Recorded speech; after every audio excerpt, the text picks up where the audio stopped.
حي على الفلاح.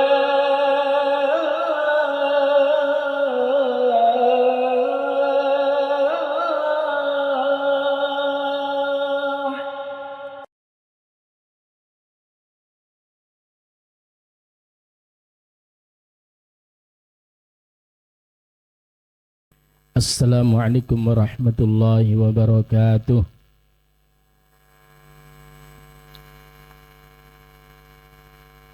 Alhamdulillah. Alhamdulillahilladzi nahmaduhu wa nasta'inuhu wa nastaghfiruh wa na'udzu billahi min syururi anfusina wa min sayyiati a'malina.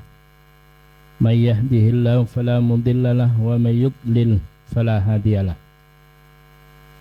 Rabbi shrah li sadri wa yassir li amri wahlul 'uqdatam min lisani yafqahu qawli, amma ba'du. Para jamaah sekalian rahimani wa rahimakumullah, mari kita bersama menghaturkan rasa syukur kita kehadirat Allah Subhanahu wa taala atas nikmat-nikmat hidayah serta rahmatnya yang Allah berikan kepada kita, sehingga pagi hari ini kita dimudahkan oleh Allah untuk berthalabul ilm setelah kita menjalankan ibadah sholat subuh. Mudah-mudahan dengan ini semuanya Allah mengampuni dosa-dosa kita, serta Allah mengangkat derajat kita, dan Allah permudah jalan kita menuju surganya. Mari kita awali dengan bacaan basmalah. Bismillahirrahmanirrahim.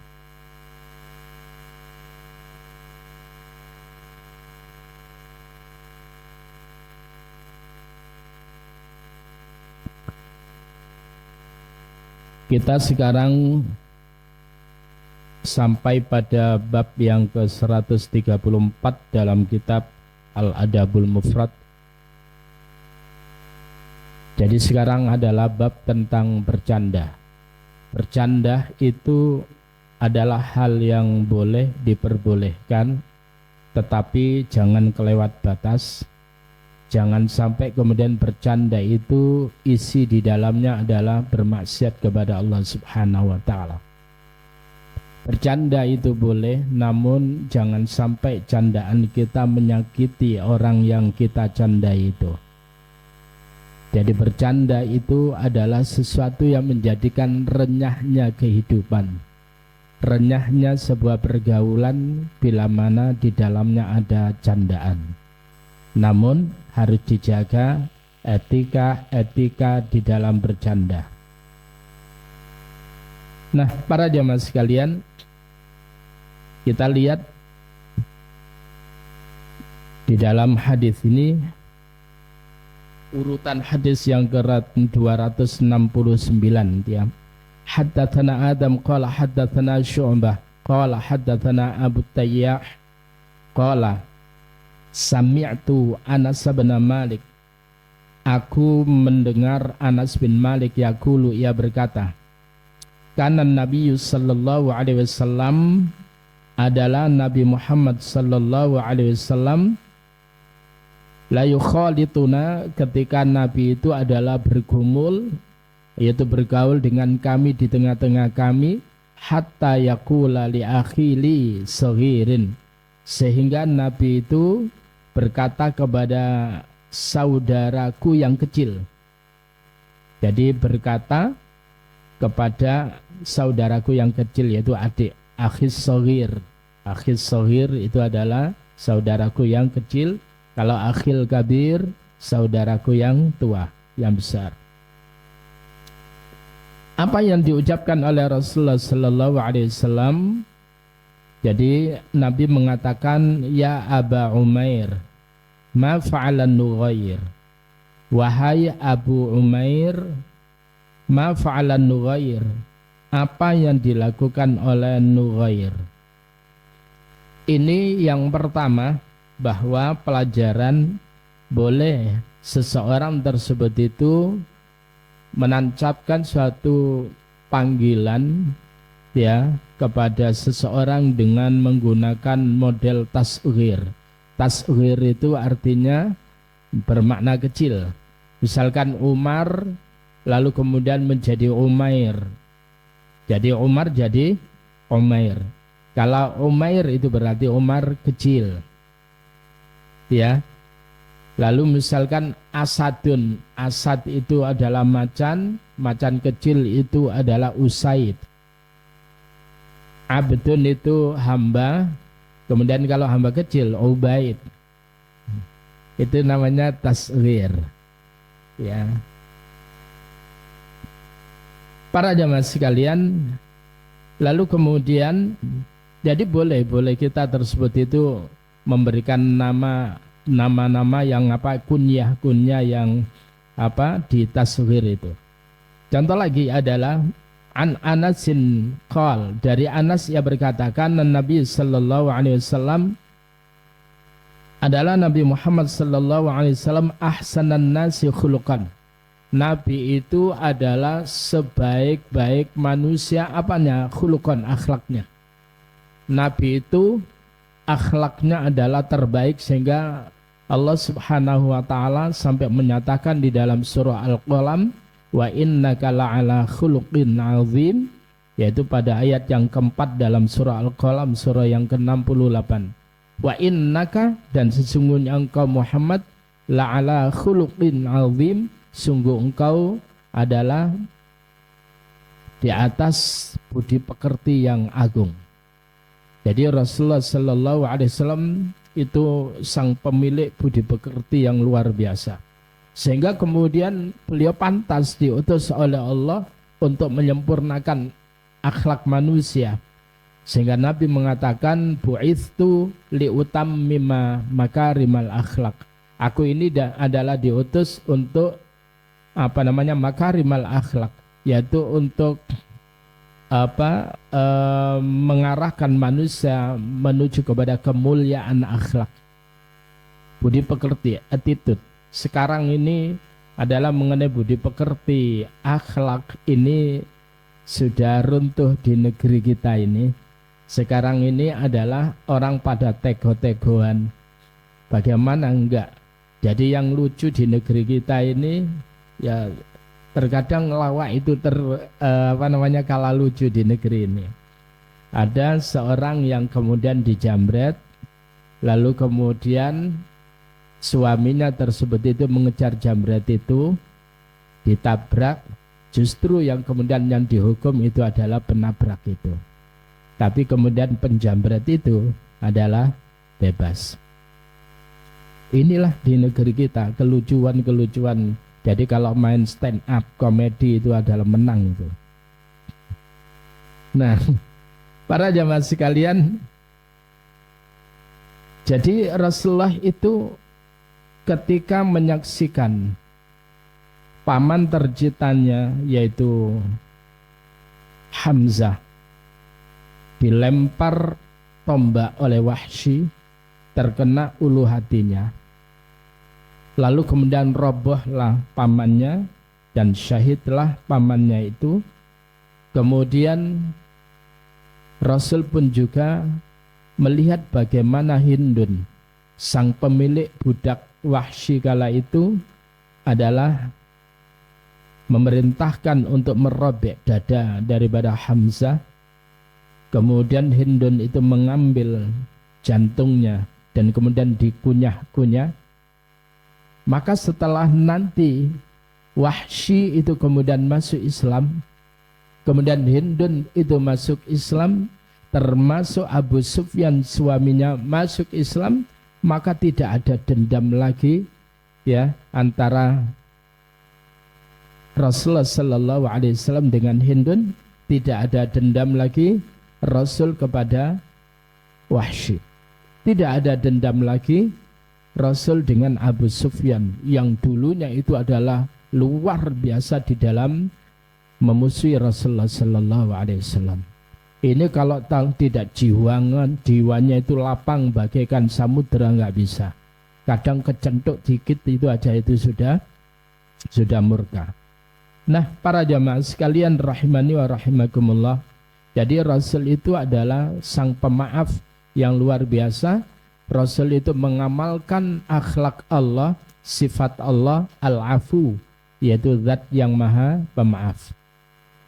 Nah, jadi adalah Rasulullah sallallahu alaihi wasallam ahsanan nasi khuluqa, sang pemilik budi pekerti yang terbaik di antara manusia. Wa kana li akhun, kata Anas, dan aku ini punya saudara yuqalu lahu Abu Umair, yang dikatakan padanya atau disebut namanya Abu Umair. Qala ahsibuhu Fatim. Ya.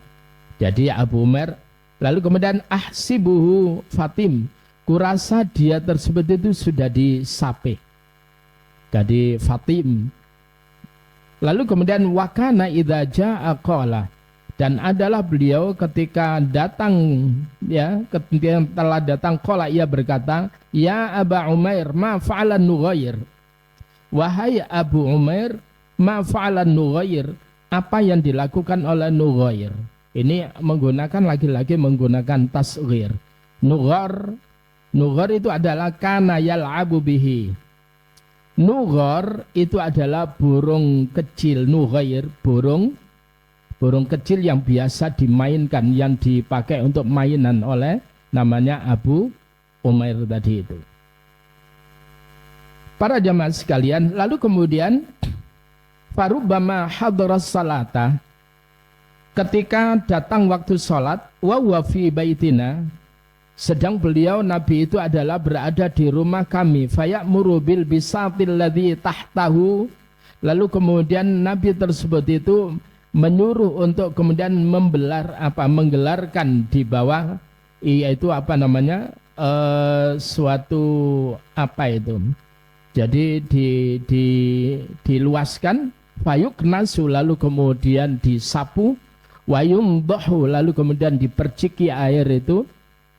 Setelah itu thumma yaqumu, kemudian beliau berdiri untuk melakukan sholat, wa naqumu khalfahu, dan kemudian Nabi tersebut, kami itu kemudian berdiri di belakang Nabi, fayusalli bina, lalu kemudian Nabi itu sholat mengimami kami semuanya.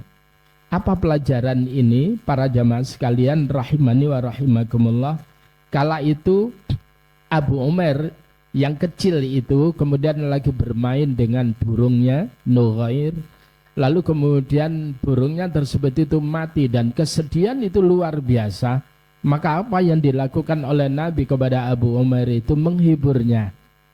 Jadi menghiburnya.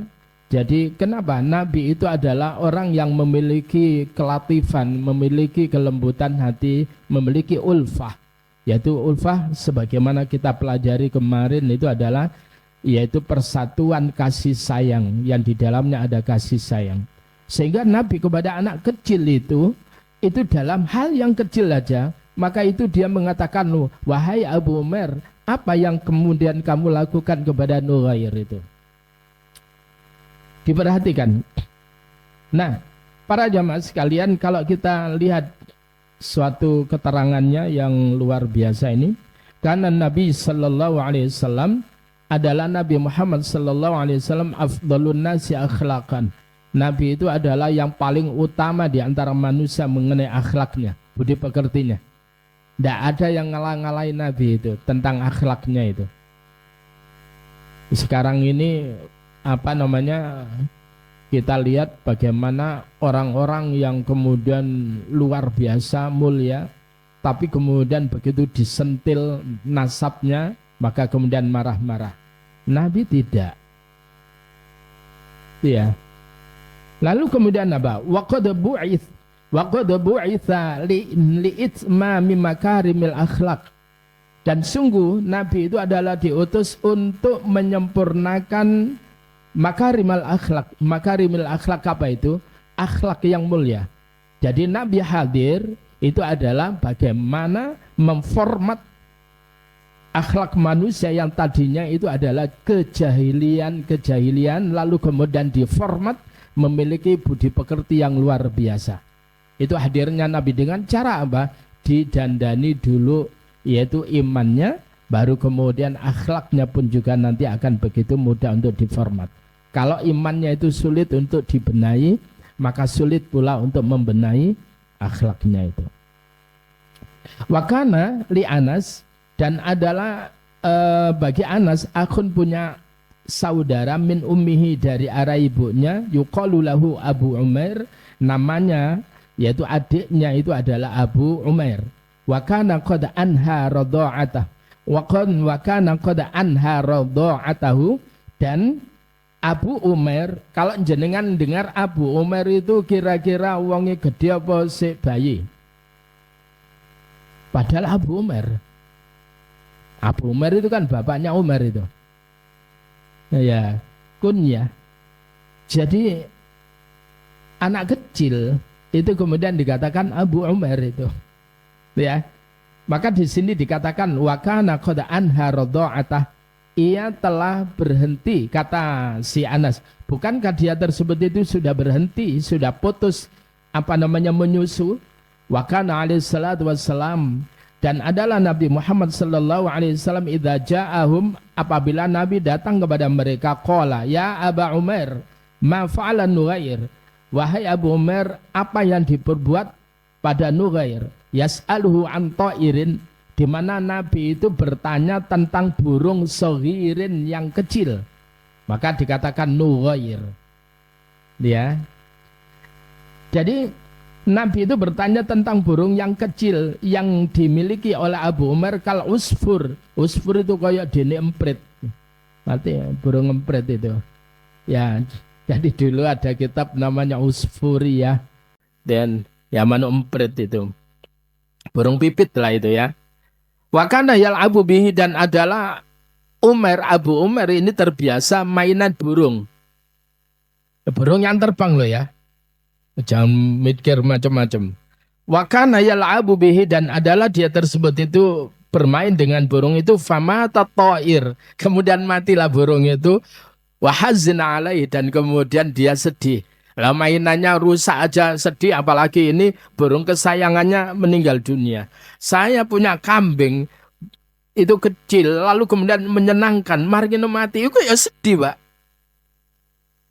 Ya. Kalau dari kecil gak menyenangkan, wis kemudian kurus, ya itu gak begitu jangget nenggene hati. Tapi kemudian kalau sudah bagus, lalu kemudian meninggal dunia, itu aduh kesedihannya luar biasa itu. Lalu kemudian apa?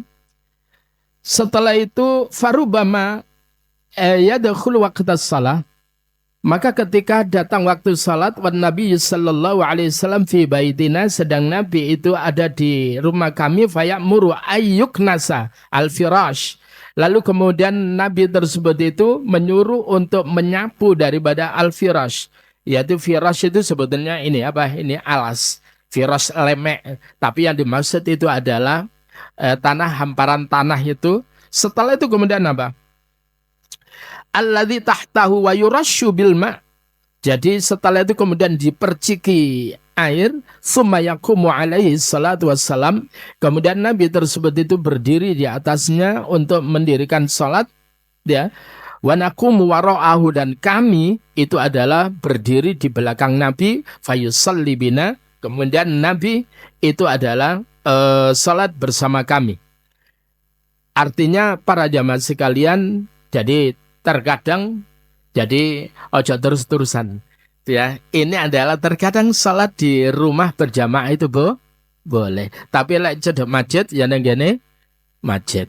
Mulane wong lanang itu lanang sejati yang bukan KW, bukan KW2, KW3 itu salatnya itu di masjid.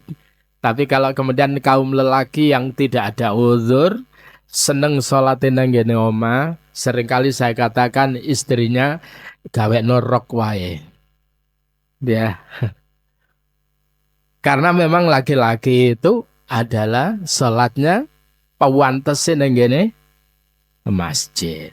Ya. Para jamaah sekalian rahimani wa rahimakumullah. Lalu kemudian tentang hadis ini, wa qad sakhara ba'dun minan nas minal muhadditsin.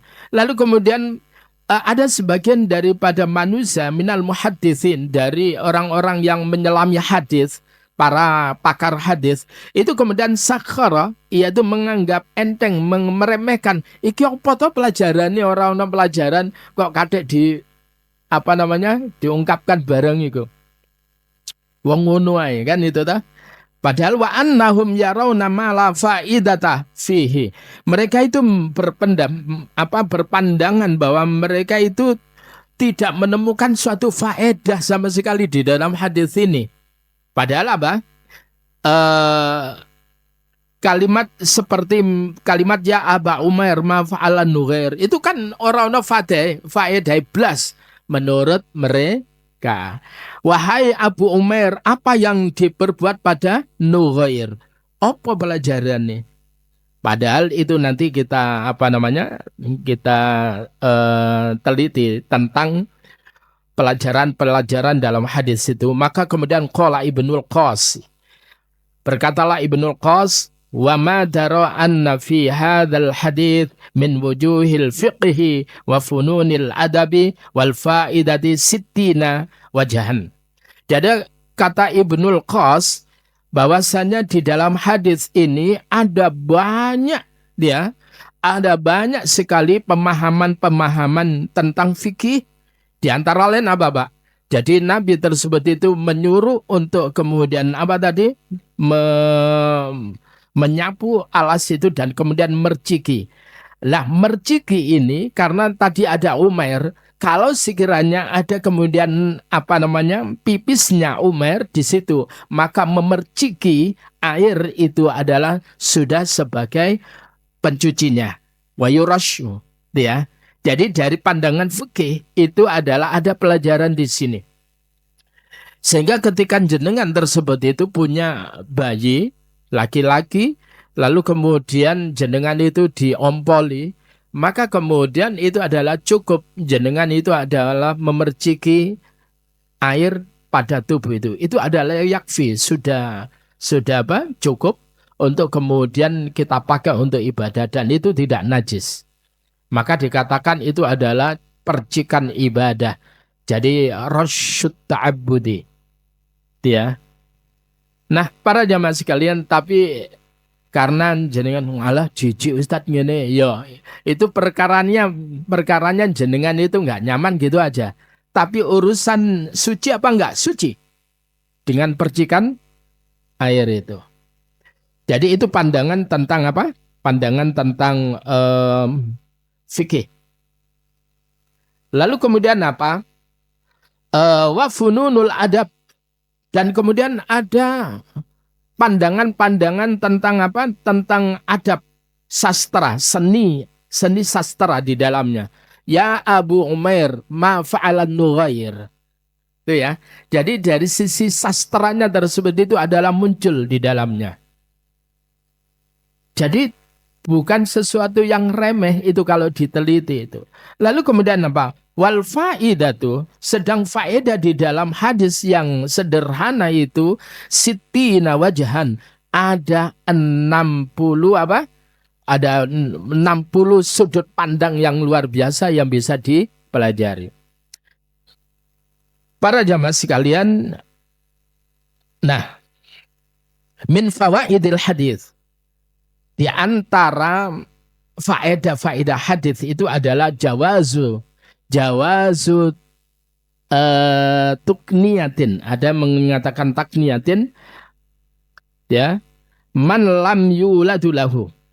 Jadi ini adalah bolehnya memberikan suatu kunyah kepada orang lam yuladu, yang kepada seorang yang belum memiliki anak, yaitu man lam yulad. Wa tukniyatut tifl, dan bolehnya untuk kemudian memberikan kunyah kepada anak kecil. Ya. Wa annahu laisa kadziban, dan ini adalah bukan kebohongan. Jadi boleh memberikan kunyah. Nah, intinya apa yang dilakukan oleh Nabi tersebut itu luar biasa. Ada pelajaran-pelajaran yang luar biasa itu. Nah, sekarang kita masuk berikutnya. Lalu kemudian candaan guyonan Nabi kepada anak kecil di antara lain adalah haddatsana Ibnu Salam qala haddatsana Waqi' an Muawiyah bin Abi Muzarrid an abihi an Abi Hurairah radhiyallahu an akhadhan Nabi sallallahu alaihi wasallam, suatu ketika Nabi itu memegang biyadil Hasan, terhadap tangannya Hasan, awil Husain atau tangannya Husain radhiyallahu anhuma. Kemudian summa wada'a qadamaihi, kemudian Nabi meletakkan qadamaihi, kedua telapak kakinya, ala qadamaihi, meletakkan kedua telapak kaki cucunya tadi itu, ala qadamaihi, di atas telapak kakinya Nabi. Summa qala, kemudian Nabi mengatakan tarakka, naiklah kamu. Jadi Nabi itu kepada kepada cucunya itu luar biasa. Jadi Nabi ini yang pertama pelajarannya Nabi ini sehat walafiat, fisiknya luar biasa, sehingga kemudian Nabi tersebut itu bisa bermain dengan cucunya. Hasan atau Husain itu adalah diletakkan kedua telapak kakinya di atas kedua telapak Nabi. Jadi diincii oleh Hasan atau Husain. Setelah itu kemudian Nabi mengatakan tarakah, coba kamu naik. Jadi sampai naik. Hal itu tidak meruntuhkan tidak meruntuhkan kemuliaan Rasulullah sallallahu alaihi wasallam. Nah, orang-orang jahiliyah dulu adalah mereka tersebut itu nggak mau bermain guyonan sama anak-anaknya yang kecil.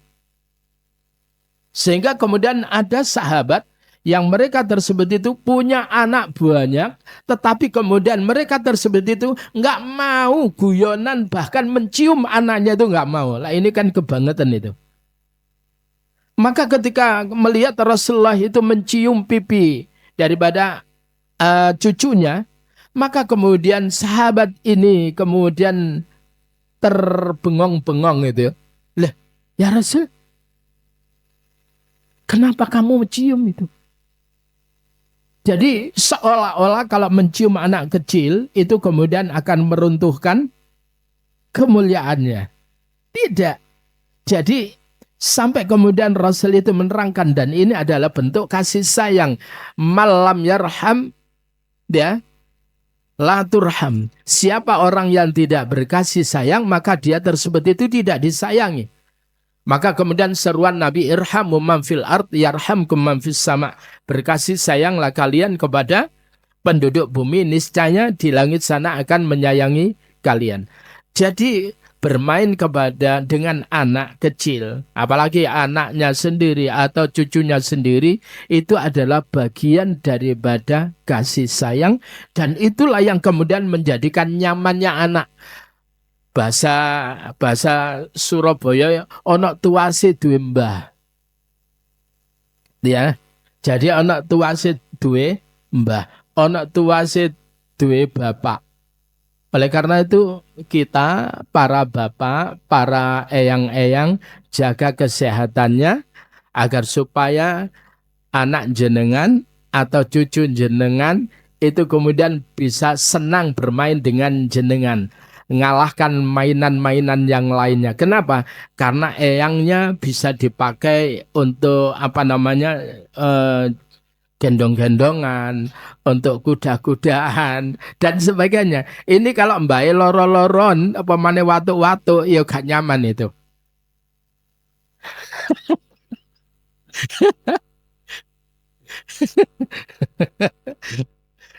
Artinya apa?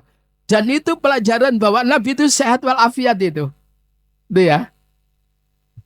Maka seringkali saya dulu kalau ngomong sama kakak-kakak saya jogon kesehatannya, ben putune sampean niku nyaman ketika bermain dengan jenengan. Coba mari ngene eyange digelandoti. Aduh, loro. Gak nyaman itu. Tapi kalau kemudian digelandoti, digendong, itu kemudian nyaman. Wah, luar biasa. Saya kan kemudian bacakan tentang hadis Nabi yang Ketika itu diterangkan annal hasana raqiba ala dhahrin nabi. Sesungguhnya Hasan itu kemudian naik di atas punggungnya Nabi. Wah, itu. Kemudian apa? Wa wasajidun. Kala itu Nabi itu lagi sujud. Pak jenengan kalau pas sujud, mari ini putune sampean niku utawa anak sampean itu kemudian naik, ya apa Pak? Apa dikipatno ngono Pak? Seringkali orang itu mengira bahwa iki arek iki ganggu. Tapi Nabi beda. Ketika kemudian lagi sujud wa ta'akhkharan Nabi sallallahu alaihi wasallam fi sujud, maka kemudian Nabi tersebut itu memperlama daripada sujudnya. Sampai kemudian para jamaahnya iki ana apa ya Nabi kok kadingaren sujud kok suwe. Lalu kemudian apa? Waqala setelah kemudian selesai sholat itu ditanya, Nabi panjenengan tadi itu kok sujudnya kok lama, ada apa? Maka kemudian waqala Nabi mengatakan karihtu an aku minas sujud hatta yuqdiya nahmahu minar rukub. Jadi aku enggan untuk berdiri dari sujud, bangun dari sujud hingga dia tersebut puas untuk menaiki punggungku. Ya apa Pak? Lewat dewe. Dan kenapa sekarang ini anak-anak sekarang ini lebih nyaman di kafe-kafe? Karena dulunya mereka itu adalah takut pergi ke masjid karena kewereng-kereng, takmir kewereng ya. Kemudian orang sekitarnya kewereng-kereng sehingga kemudian masjid itu bagi mereka itu tempat yang menyeramkan. Ini pelajaran ini. Jadi masjid itu mestinya adalah ramah untuk anak. Ramah untuk anak. Pelayon ben itu anak kecil. Lek wong cilik ngono. Kan beda Pak. Wong cilik ambek arek cilik. Pada suatu ketika saya ini ketika sholat maghrib berjamaah. Saya itu kebetulan masbuk. Dia di wilayah Gresik sana. Lalu kemudian ada anak kecil paling itu adalah masih 1 tahun hampir 2 tahun itu. Pelayon itu lah lumrah toh Pak. Jadi anak itu ketika kemudian orang duduk pelayon itu adalah suatu kondisi yang luar biasa. Mungkin dia membayangkan bagaimana nikmatnya menyeberangi lautan ketika dibelah oleh Allah itu. Dia itu lari itu. Waduh Masya Allah. Nanti ketika kemudian orang sujud dia diem. Nanti ketika kemudian bangun kemudian ternyata mungkin orang ini baru belajar tentang masalah sutra. Kan itu Pak. Masalah sutra. Bukankah itu adalah pelajaran ketika kemudian ada orang yang kemudian menyeberang atau lewat, maka kemudian cegahlah dengan tanganmu. Ya. Lalu kemudian diterapkan kepada anak kecil, Pak. Apa gak ngelimpang itu Pak anak itu? Nangis. Begitu kemudian anak ini lagi lari lagi. Terus setelah itu dengan kerasnya itu kemudian dianting Pak. Dimunting kayak gitu. Nangisnya luar biasa. Dan setelah itu kemudian bapaknya gak terima. Digendong. Sopo nak? Itu. Coba bayangkan. Tolong ya. Jadi bedakan anak kecil ambil orang kecil. Paham ya? Jadi kalau anak kecil itu adalah dengan penuh kelembutan ya wis sudah. Biarin aja sudah. Anak kecil. Bukankah kita dulu itu pernah kecil? Bahkan kita mungkin lebih tua ablek daripada anak-anak kita sekarang ini. Ya. Para jamaah sekalian, jadi Rasul itu terbiasa. Itu kemudian cucunya itu kemudian diletakkan pada kedua telapak kakinya. Mari ini kemudian tangannya dipegang. Setelah itu ayo naik gitu Pak. Jadi ini itu kalau nanti masuk militer itu bagus itu Pak. Nah Sehingga kemudian apa? Rasulullah sangat menyayangi cucunya Hasan dan Husain dengan candaan yang penuh kelembutan seperti bermain kuda-kudaan di punggungnya saat sujud salat, menjulurkan lidah agar Hasan itu tertawa. Ya gitu loh, Pak. Ya, Pak. Itu kan umumnya orang kan gitu kan. Kadang kemudian ngudang. Lah, kan gitu kan? Tapi hati-hati kalau yang dikudang itu anak bayi masih bayi, hati-hati, Pak. Jangan dikentrok-kentrok. Terkadang mari ini saking senenge duwe putu, mari ini diuncal-uncal nang ngene. Nanti akan terjadi bahasanya kopior otaknya itu. Nanti ya. Wah, rek sing ngono diwonteng-wonteng gini. Jangan. Nah, para jamaah sekalian, lalu kemudian apa? Ya kita harus tahulah dengan siapa kita bermain. Dengan siapa bermain. Tolong yang rokokan ndak usah nyumin bayi. Rungokno iki, tenan ya, saya serius. Ya. Sing rokokan ndak usah nyumin bayi. Loh ya toh. Lek bojone peyan rapopo. Ya, bapak-bapak, saya ini cuman menganalogikan begini. Sampean ketika mari sikatan sama pasta gigi, seger nggak kira-kira? Mari ini wong liya sampean ababi. Kira-kira itu adabnya gimana, Pak? Baik apa enggak? Enggak. Lalu kemudian bagaimana sampean itu kemudian menghisap rokok? Rokok itu melebu, setelah itu kemudian sampean keluarkan, kemudian kena orang lain itu beradab atau tidak beradab? Ayo. Betul ini, Pak. Jadi sekali lagi pelajaran adab. Leeng rokok ndepis dewe. Rasa no dewe. Ya lek iso ya wis ndang kremusen ndang bar ndang entek itu, kremusen mesisan itu. Karwane dikeremus, Pak. Nah, para jamaah sekalian rahimani wa rahimakumullah. Apalagi anak sekarang ini, ya Allah, dikira gaya itu pakai vape itu. Padahal itu vape itu lebih berbahaya daripada golek konco ya. Golek konco itu ngopi wae. Hati-hati itu ya, hati-hati. Para jamaah sekalian, Rasul itu pernah menggoda di jalan. Suatu kali beliau melihat Husain sedang bermain. Lalu kemudian Rasul itu berlari kecil sambil merentangkan tangannya untuk memancing tawa dan memeluknya. Mencium dan memeluk. Rasulullah itu sering memangku, memeluk, mencium mereka. Ketika ditegur oleh orang Badui yang terheran-heran karena tidak pernah mencium anaknya, Nabi bersabda, orang yang tidak mengasihi, tidak dikasih doa, kasih sayang. Rasulullah itu pernah memangku Hasan dan berdoa, ya Allah, aku mencintai mereka, maka cintailah mereka dan cintailah orang-orang yang mencintai mereka. Jadi itu adalah doa Rasulullah Sallallahu Alaihi Wasallam. Oleh karena itu, jangan kita mencaci maki cucunya Rasulullah. Paham ya?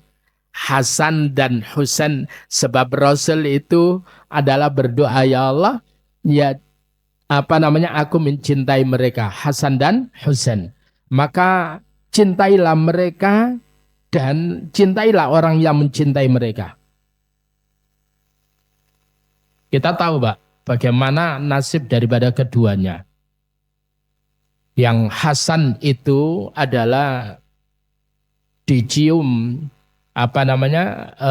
mulutnya oleh Rasulullah, ya, dicium. Sedang Husain itu adalah dicium lehernya oleh Rasul. Ketika Husain itu melihat saudaranya Hasan itu dicium pipinya, mulutnya, maka kemudian dia mengadu kepada ibunya. Wahai ibu, itu Rasul itu kalau mencium Hasan itu adalah mulutnya. Lah kok aku kok ya di di lehernya. Maka kemudian Bunda Fatimah, Bunda Fatimah tersebut itu kemudian membawa kedua anak ini. Membawa apa namanya? Membawa anak ini, si Husain itu. Ya, ya Rasul, ini cucu engkau itu bertanya, kenapa engkau kepada Husain itu mencium lehernya, kepada Hasan itu mencium mulutnya. Rasul itu mau menerangkan itu semaput, Pak. Gak tega. Jadi Rasul itu mau menerangkan itu gak tega itu. Akhirnya kemudian Rasul harus menerangkan, kenapa aku cium Hasan itu di mulutnya, karena nanti dia meninggal dunia diracun oleh orang yang membencinya. Ama ya, diracun. Kenapa aku tersebut itu mencium Husain di lehernya? Karena dia nanti akan dipenggal lehernya. Jadi Rasul itu diberitahu, bukan tahu sendiri, Pak. Diberitahu oleh Allah bahwa nanti cucunya itu nanti akan bernasib itu. Dan ketika itu kemudian Rasul itu menangis dan kemudian apa? Sampai kemudian Rasul itu ya tergelepar semaput, Pak. Karena ini adalah takdir yang tidak bisa ditolak. Dan dalam perjalanannya Hasan pun juga memang meninggal dunia diracun, ya. Kemudian Husain itu adalah meninggal dunia akibat. Nah, lalu kemudian mereka yang kemudian memenggal lehernya Husain itu, lalu kemudian apa, membikin alibi. Ngerti ya, membikin alibi itu ya. Seolah-olah mereka itu adalah orang yang mencintai Husain, lalu kemudian mereka tersebut itu mendewa-dewakan Husain. Sehingga ketika mereka itu tawaf, maka tidak mengatakan mau tawaf itu labbaik Allahumma labbaik, enggak, tapi kemudian mereka mengungkapkan labbaik ya Husain, labbaik ya Husain, labbaik ya Husain. Nah, para jamaah sekalian rahimani wa rahimakumullah. Oleh karena itu yang punya anak, walaupun anak Mbak jenengan sudah dewasa, sudah punya anak, ya bercengkeramalah dengan anak. Anak itu dilus-lus punggungnya. Ya Allah, anakku Masya Allah. Ya. Jadi anak itu nyaman. Anak itu nyaman. Begitu juga orang tua itu kemudian dibelai oleh anaknya. Itu nyaman sekali. Coba bayangkan orang tua yang kemudian tidak pernah diajak salaman sama anaknya. Kemudian salamannya itu orang, umpamanya dibelai, dilus, dia. Ya, saya dulu itu masih ingat, Pak, ketika bapak saya itu tua betul itu. Apa itu? Otot di tangan itu kan apa muncul itu, Pak. Itu sering kali tak kelutak-kelutak gitu, tak mainan itu. Jadi bapak saya itu kalau kemudian ada saya, itu sudah siap wes gendulinan. Jadi biasa saya itu mainan gitu. Karena saya itu anak terakhir. Jadi kalau terakhir enggak, terakhir kepeksa, Pak. Adik saya nomor 11 itu kemudian baru apa? Baru mengkurep itu meninggal dunia. Sehingga mestinya aku anak nomor 10, ya, adik saya nomor 11, karena adik saya meninggal dunia, maka kemudian menjadi ragil kepeksa. Para jemaah, sehingga kemudian kasih sayang kepada saya itu luar biasa. Saya ini anak manja, Pak, dimanja. Kalau saya sendiri bukan anak manja, tapi saya itu dimanja luar biasa. Neng dimanja sesuai dengan keadaan, karena gak ada apa-apa. Yo gak koyok wong sugih memanjakan anaknya. Itu aja. Manjanya gimana, Pak? Saya dibelikan kambing. Dibelikan kambing untuk apa? Le dugen dulinan terus ritno golek pangan. Akhirnya kemudian banyak, Pak. Dari situ kemudian bayar sekolah. Bayar sekolahnya kakak-kakak itu dari kambing. Yang kerja siapa? Saya, bagian ngarit.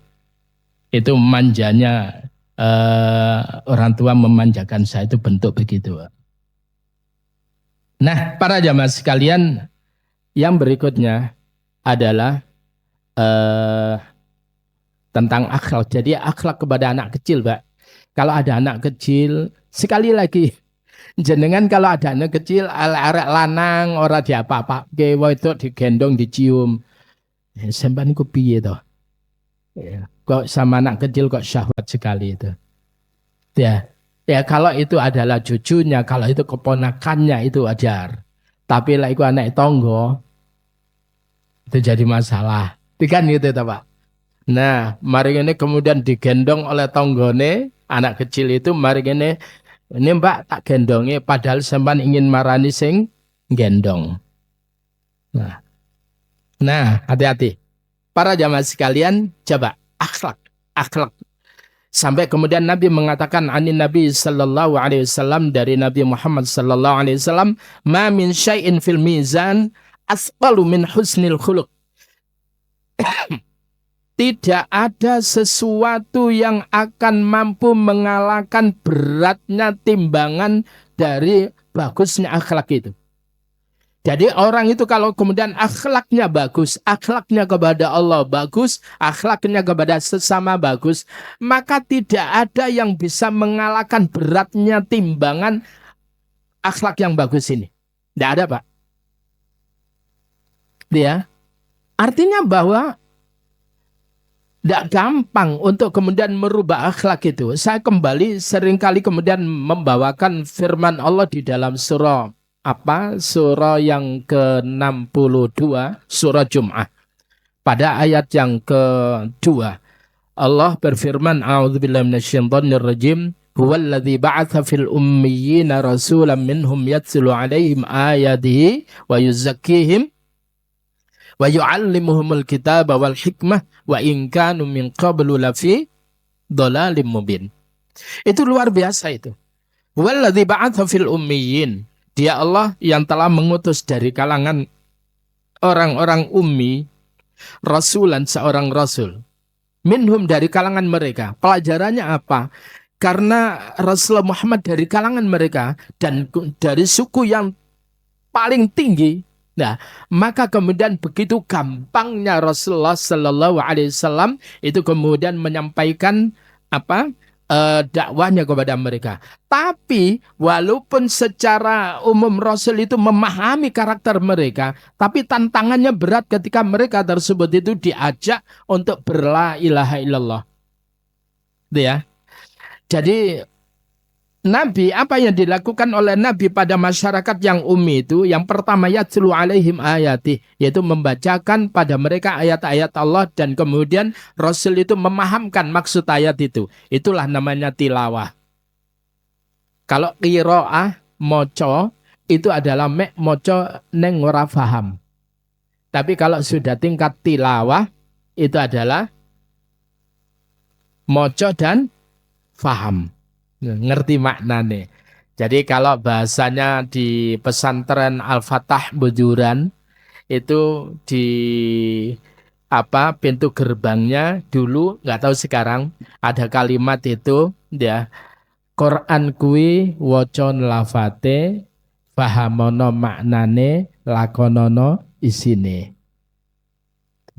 Itu dalam itu, Pak. Jadi oleh karena itu Islam itu ojo ngono kuwi. Islam itu harus berilmu, itu ya. Jadi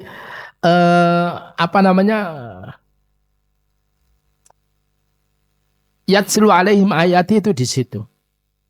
Lalu kemudian cukup di situ, Pak? Tidak. Apa itu? Wa yuzakkihim. Dia Nabi itu mengajak mereka untuk melakukan tazkiyatun nafs. Membersihkan jiwa mereka dari pola-pola jahiliyah. Dia. Wa yuzakkihim. Terus berikutnya apa, Mbak? Wa yu'allimuhumul kitaba wal hikmah. Dan Nabi itu mengajarkan kepada mereka tentang kitab Al-Quran secara menyeluruh. Wal hikmah, dan hikmah. Hikmah itu adalah as-sunnah, yaitu al-hadis. Lalu kemudian apa? Dengan rentang waktu dakwah Nabi, itu adalah 3 tahun tahap pertama di Makkah, itu adalah dengan sir dakwanya. Jadi Nabi itu menggunakan strategi dakwah itu, Pak. Gak moro-moro langsung kemudian isyhadu la ilaha illallah. Mbak, penjut dari awal, Pak. Tapi kemudian apa? Nabi itu sir diparani siji-siji. Abu Bakar, Ali bin Abi Thalib, Utsman bin Affan, ya. Tentunya dari internal keluarganya. Ketika kemudian 3 tahun baru kemudian Nabi mulai masuk dalam tahap berikutnya. Dakwanya itu adalah dalam bentuk yang terang-terangan, berada di kaki bukit Sofah kala itu. Dan sekali lagi yang dilakukan oleh Nabi itu sekali lagi itu adalah bukan mencemooh daripada sesembahan mereka. Yang dilakukan oleh Nabi itu adalah menghantarkan mereka, memperkenalkan mereka Tuhan yang benar itu yang harus disembah itu kayak apa. Nah, para jamaah sekalian, yatlu alaihim ayatihi wa yuzakkihim. Terus kemudian apa, Pak?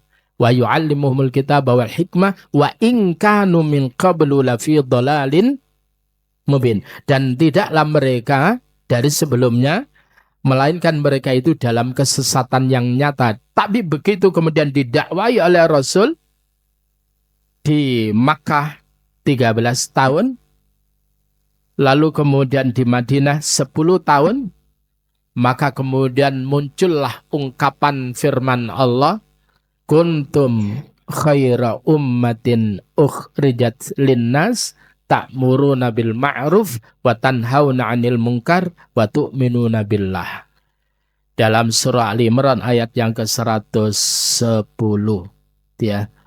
Kalian itu adalah khaira ummah, sebaik-baik umat.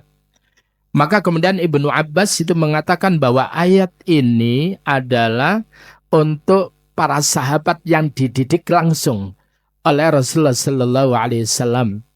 Maka dikatakan kuntum khaira ummah.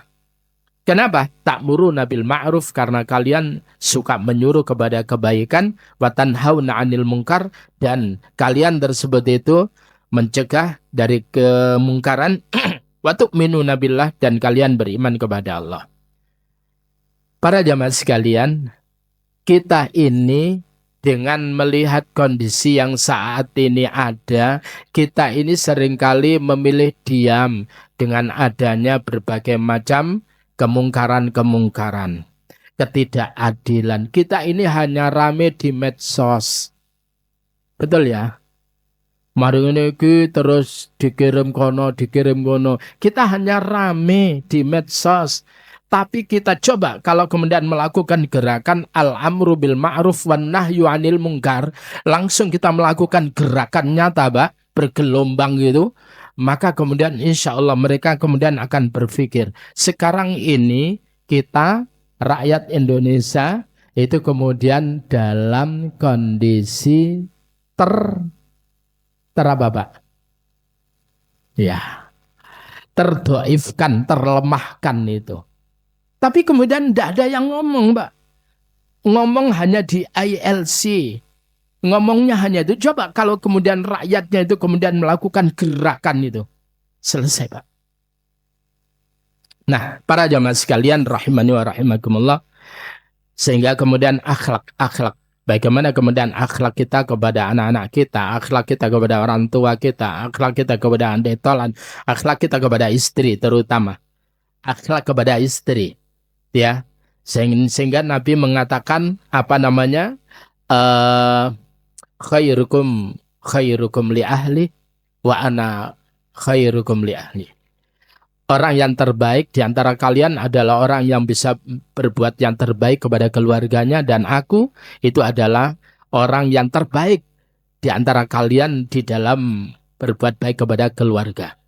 Sehingga kemudian ma'akraman nisa illa karim, tidak ada laki-laki yang bisa memuliakan wanita istri itu kecuali laki-laki yang mulia di sisi Allah. Wa ma ahanahunna wala ahanaunna illa laim, dan tidak ada suami yang menghinakan istrinya melainkan suami itu adalah suami yang dihinakan di sisi Allah Subhanahu wa taala. Demikian para jamaah sekalian rahimani wa rahimakumullah. Mudah-mudahan kita bisa memiliki akhlak yang baik sebagaimana yang dicita-citakan, yang diinginkan oleh Rasulullah sallallahu alaihi wasallam. Dan mari kita akhiri dengan doa kafaratul majlis. Subhanakallahumma wa bihamdika asyhadu an la ilaha illa anta astaghfiruka wa atubu ilaik. Allahumma inna nas'alukal huda wat tuqa wal afafa wal ghina. Allahumma faqihna fid din wa 'allimna ta'wil. Allahumma inna nas'aluka ilman nafi'a wa rizqan thayyiban wa 'amalan mutaqabbala. Walhamdulillahi rabbil alamin. Kurang lebihnya mohon maaf. Assalamualaikum warahmatullahi wabarakatuh.